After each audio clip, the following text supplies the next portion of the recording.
Assalamualaikum warahmatullahi wabarakatuh. Nah, saat ini kita masuk materi selanjutnya, strategi perlawanan bangsa Indonesia menghadapi penjajah hingga abad ke-20 dengan KD 32. Oke, jadi mohon buat anak-anak ibu yang soleh dan soleha. Nah, diperhatikan ya. Ada beberapa materi-materi yang akan nanti dibahas di dalamnya. Jadi buat kamu-kamu tolong disimak baik-baik ya.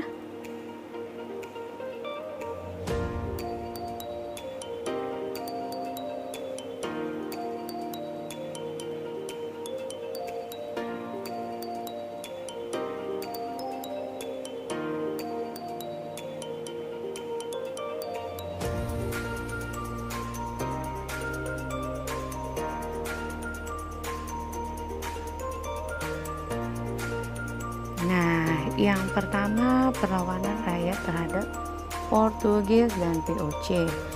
Nah, yang kedua perlawanan rakyat terhadap pemerintah kolonial Belanda. Ini ada bagian-bagiannya. Untuk Portugis dan VOC ada Aceh, Maluku, Mataram, Banten, Makassar, Riau, dan etnik Tionghoa.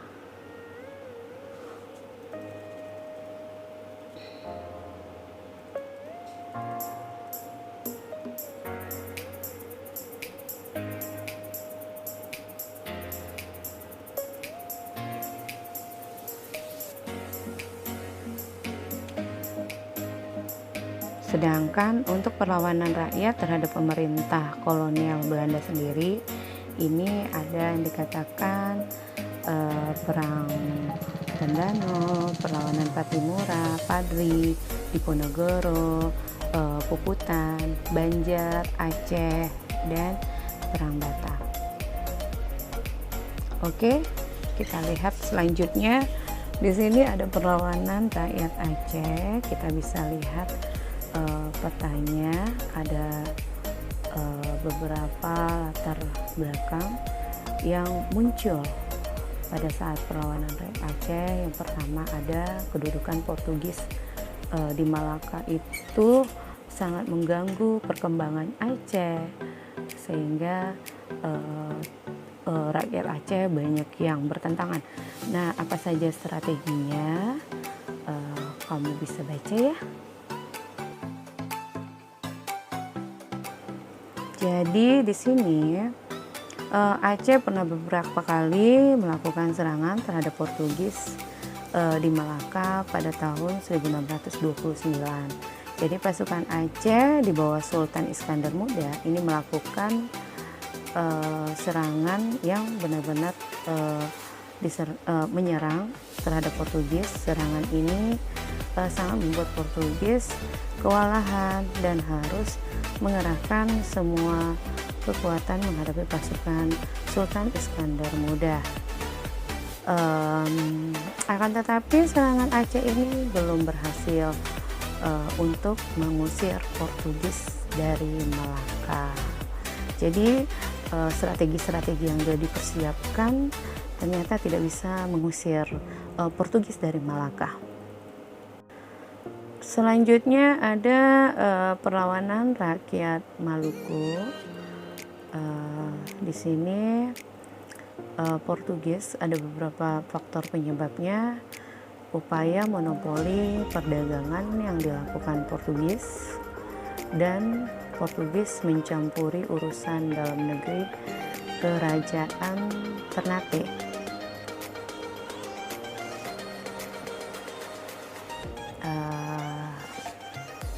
Nah, jadi untuk mengatasi perlawanan rakyat Ternate yang dipimpin oleh Sultan Hairun, gubernur Portugis di Maluku, Lopes de Moikita ini mengajukan perundingan damai. Akan tetapi dalam perundingan tersebut Portugis membunuh Sultan Harun.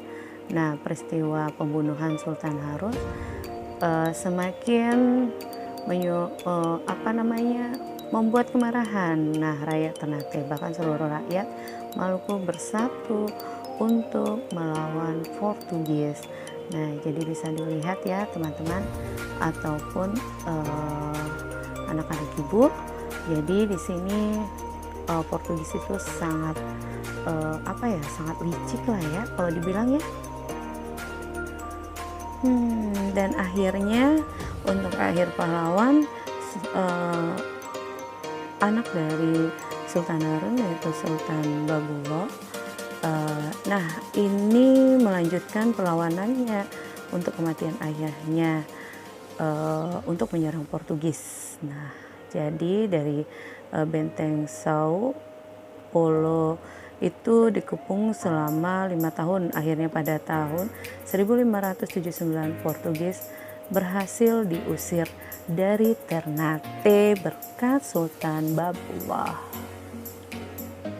Nah, selanjutnya perlawanan rakyat Malukunya untuk VOC, faktor penyebabnya itu ada karena praktek monopoli perdagangan rempah-rempah. Yang kedua ada campur tangan dalam proses penobatan Sultan Tidore. Nah, di sini ada beberapa kita lihat ya pada tahun 1635 sampai 1646 VOC harus menghadapi serangan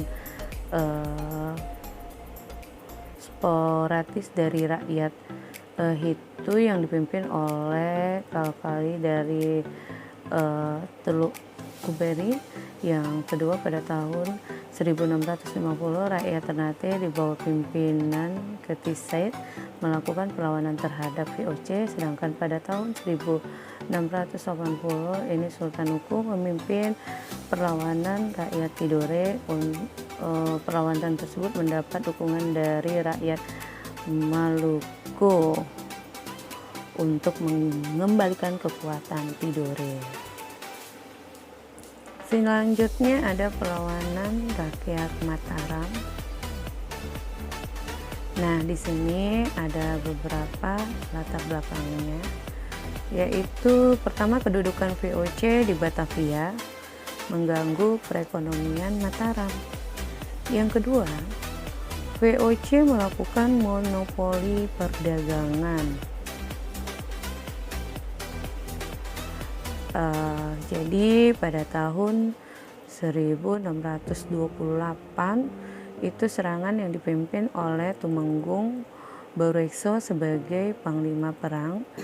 Pada 22 Agustus 1628 ini pasukan Mataram berhasil mendarat di Marunda, yaitu pada saat ini sebelah timur dari Cilincing, Jakarta. Nah, pasukan Mataram membendung Sungai Ciliwung agar benteng VOC kekurangan air. Strategi ini sempat menyebabkan pasukan dari VOC kekurangan air dan terjangkit wabah penyakit kolera. Nah, ini maksudnya itu strategi tersebut supaya VOC bisa meninggalkan Mataram. Jadi kalau sekarang berarti kalau kalian pernah ke Jakarta, itu nama kabupatennya itu Cilincing. Nah, di situ letak daripada VOC pernah tinggal atau singgah. Nah, setelah itu pada tahun 1628 juga, nah serangan Mataram akhirnya menuai kekalahan karena pasukan Mataram kelelahan dan kekurangan senjata ya, karena sangat minim senjata kita. Nah, pada tahun 1629 atau setahunnya, Sultan Agung menyusun strategi dengan belajar dari kekalahan yang pertama dari pemimpinnya Tumenggung. Nah, dalam serangan ini pasukan Mataram berhasil untuk menghancurkan benteng Hollandia dan menerobos masuk ke dalam Batavia atau Jakarta. Akan tetapi kapal perang VOC berhasil membakar lumbung makanan pasukan Mataram di Cirebon dan Tegal. Aduh, kasihan ya. Selanjutnya di sini perlawanan rakyat Banten. Nah, latar belakangnya monopoli perdagangan VOC mengganggu aktivitas perdagangan Banten. Nah, bagaimana jalan perlawanannya? Jalan perlawanannya untuk menghadapi VOC, Sultan Agung Tirtayasa melakukan pembangunan saluran irigasi dan menjalin hubungan dengan negara-negara lain. Dalam perkembangannya, Banten berhasil mengganggu daerah kekuasaan Belanda hingga tembok Batavia. Berarti mereka istilahnya membuat benteng ya untuk mengepung tembok yang dibuat orang Belanda di Batavia.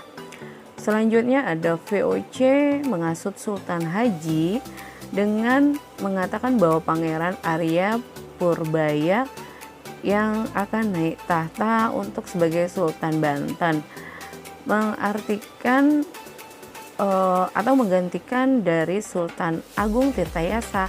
Nah, ternyata Sultan Haji kemudian melakukan perjanjian dengan VOC untuk melancarkan niatnya yang ingin menjadi Sultan Banten. Nah guys, berarti Sultan Haji ingin menjadi Sultan di Banten, tapi dia ingin menghancurkan sepupunya sendiri karena Sultan dari VOC.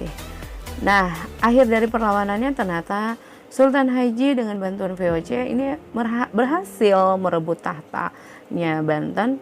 Nah, pada tahun 1683 Sultan Agung Tirtayasa berhasil ditangkap dan ditawan di Batavia sehingga wafatlah beliau pada tahun 1692. Dalam perkembangannya Banten hanya menjadi bayang-bayangannya VOC ya. Jadi karena hasutan dari VOC sehingga Sultan Haji dibantu VOC untuk melancarkan niatnya ingin menjadi sultan dan berhasil membunuh Agung Tirtayasa. Selanjutnya ada perlawanan rakyat Makassar. Jadi latar belakangnya itu VOC berupaya untuk menguasai Makassar untuk dijadikan pusat kegiatannya atau perdagangannya. Bagaimana perlawanannya? Jadi serangan VOC terhadap Makassar dimulai pada tahun 1634. Rakyat Makassar ini berhasil mematahkan serangannya VOC. Dan pada tahun 1666 VOC mengerahkan armada, artinya ingin bergabung yang sangat besar untuk menaklukkan Makassar dalam serangan VOC. Ini menjalin kerjasama dengan Arupalaka. Nah, akhir jalan ceritanya ternyata pada tahun 1667 Sultan Hasanuddin dipaksa untuk menandatangani perjanjian Bongaya. Nah, itu ya, ternyata gigi juga nih rakyatnya Makassar yang dipimpin oleh Sultan Hasanuddin ya, sehingga bisa mengalahkan VOC, sehingga VOC juga menambah armada ya untuk kembali menyerang Hasanuddin. Jadi kalau kalian ingin tahu ya gimana sih, apa sih isi perjanjian Bongaya? Nah, di sini ada 5. Yang pertama, VOC memperoleh hak monopoli rempah-rempah di Makassar.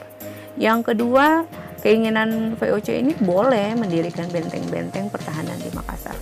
Yang ketiga, VOC ingin wilayah kekuasaan kerajaan Goa dan Talo di luar Makassar juga menjadi miliknya VOC. Yang keempat, ada Arupalaka diakui sebagai raja di Bone. Yang kelima, Makassar membayar seluruh kerugian perang yang udah istilahnya mereka hancurkan ya pada saat berperang antara Sultan Hasanuddin dan VOC. Wow, isi perjanjiannya cukup memakan ini ya, kerugian untuk rakyat Makassar. Nah, yang selanjutnya ada perlawanan rakyat Riau. Apa saja ya latar belakangnya? Di sini upaya VOC menancapkan hegemoni perdagangan di Riau. Strateginya itu Sultan Siak berpura-pura berdamai dengan VOC. Jadi di saat ini siasat atau hadiahnya Sultan. Perundingan damai antara VOC dan Sultan Siak dilakukan di Pulau Guntung. Dalam perundingan itu Sultan Siak dipaksa tunduk kepada VOC. Sesuai dengan rencana, Sultan Siak memberikan isyarat kepada pasukan Siak yang sebenarnya telah mengepung daerah Loji itu ya. Jadi pasukan Siak segera menyerang pasukan VOC di Loji dan pasukan Siak akhirnya membakar seluruh bangunan di daerah Loji. Artinya karena Sultan Siak sudah mengerahkan rakyatnya untuk mengepung daerah yang kepingin dikuasai oleh VOC. Nah, jadi mereka buat strategi untuk membakar seluruh ya bangunan-bangunan yang ditempati oleh VOC. Dan akhirnya keberhasilan dari siasat hadiah Sultan sebelum mampu mengusir VOC dari Siak. Bahkan sepeninggalan Sultan Abdul Jalil Musafir Shah, perlahan kerajaan Siak mengambil kemunduran. Akhirnya pada tahun 1858, nah Siak tunduk pada VOC yang ditandai dengan penandatangani, jadi kayak penandatanganan untuk rakyat Siak. Selanjutnya ada perlawanan etnik Tionghoa. Nah, jadi perlawanan etnik Tionghoa ini apa latar belakangnya? Yang pertama, VOC berencana memindahkan etnik Tionghoa ini di Belanda ke Sri Lanka. Artinya orang-orang Cina yang ada di Indonesia ini sempat diserang juga sama VOC. Mereka ingin memindahkannya. Nah, jadi pada saat itu kejadiannya yang ingin mereka usir itu peristiwa pada 9 Oktober 1740. Jadi warga Tionghoa Batavia mengungsi menuju ke kota-kota pantai utara Jawa seperti Pati, Rembang, dan Semarang. Setelah itu para pengungsi itu membangun kekuatan bersama dengan warga Tionghoa di kota-kota tersebut. Jadi artinya bahwa orang Cina yang kita sebut atau Tiongkok, nah berarti sebelum kita berperang untuk kemerdekaan Indonesia kita mengusir Belanda atau sebelum daripada Portugis, mereka sudah hadir loh. Jadi yang selanjutnya ada perang Tandano. Latar belakangnya itu adalah rakyat menentang kebijakan Belanda untuk merekrut orang-orang Minahasa menjadi serdadunya mereka. Strateginya itu ternyata Belanda membendung sampai Lebaran untuk membanjiri pemukiman penduduk Minahasa. Terus bagaimana terjadi jalan perang? Nah, perang berlangsung hingga bulan Agustus 1809 dan rakyat Minahasa meraih kemenangan. Oke, selamat buat Minahasa. Nah, mengapa strategi Belanda membendung sungai Tembaran justru menjadi senjata makan tuan? Air sungai yang meluap mempersulit gerak pasukannya Belanda. Nah, itu ya. Selanjutnya, perlawanan Patimura. Latar belakangnya, monopoli perdagangan rempah-rempah, menetapkan pajak tanah yang tinggi, memindahkan penduduk untuk dijadikan tenaga kerja rodi, dan persoalan pelayaran Hongi.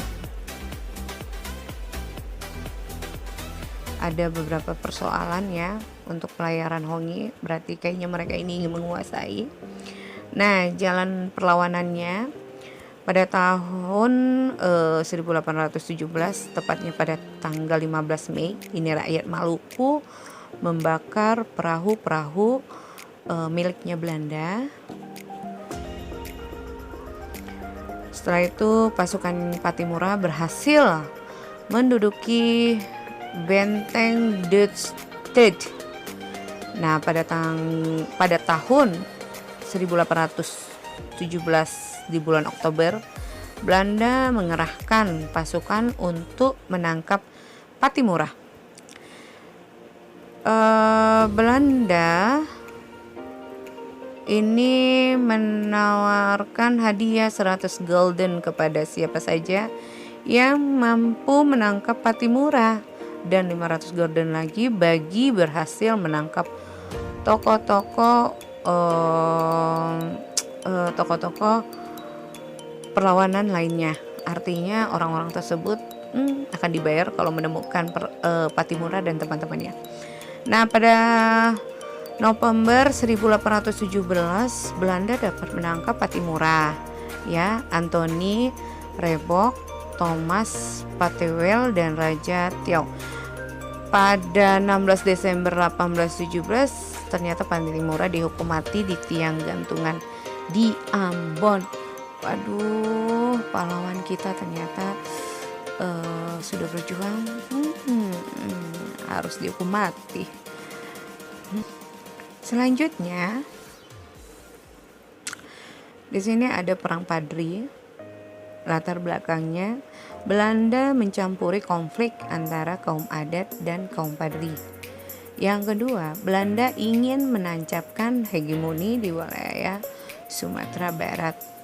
Jadi, bagaimana jalan perangnya? Untuk fase pertama itu di tahun 1821 sampai 1825. Yang fase kedua terjadi pada tahun 1825, 1833, dan fase ketiga ada 1830 dan 1838. Nah, di fase pertama ini kemenangan berada di pihak kaum Padri, ya. Yang untuk fase kedua, Belanda menawarkan perundingan damai kepada kaum Padri. Nah, untuk fase yang ketiga, di sini Belanda menerapkan strategi benteng Stapel yang pada tanggal 28 Oktober 1837 Imam Bonjol ternyata berhasil ditangkap oleh Belanda. Berarti di sini ada beberapa yang sebelumnya sudah dijelaskan bahwa pahlawan Indonesia banyak mati ditangkap Belanda. Nah, oke. Itu tadi ya, ada beberapa materi yang udah Ibu sampaikan masalah strategi perlawanan terhadap Belanda, VOC, dan Portugis. Oke. Wassalamualaikum warahmatullahi wabarakatuh.